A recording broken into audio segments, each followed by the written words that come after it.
要来讲拜拜的香，即摆拢机械化咯。也毋过伫咧家己，也有一阵老师傅坚持手工来制作，要互即个慢慢细微的传统产业会当继续来飘香。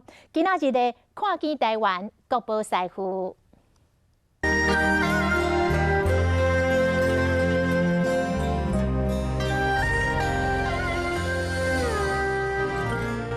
水要甩干了，这样才不会连在一起。这样厂内面师傅将龟束竹机浸伫水内，这浸的长度爱扎好势。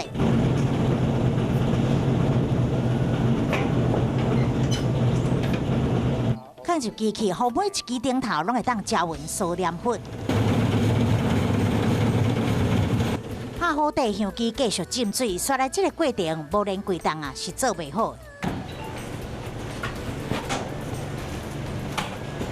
天开做四形，师傅双手一连卡，每一支竹机拢会当加匀黏这香料粉。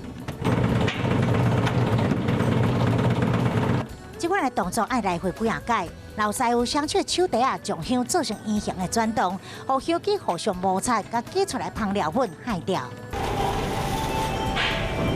半成片放伫香架顶面，用一头甲自然风互打，然后经调摆。看伊的香吼，内面有无好的无？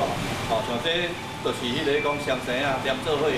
哦，哎，黏做伙，这个就无效伊啊。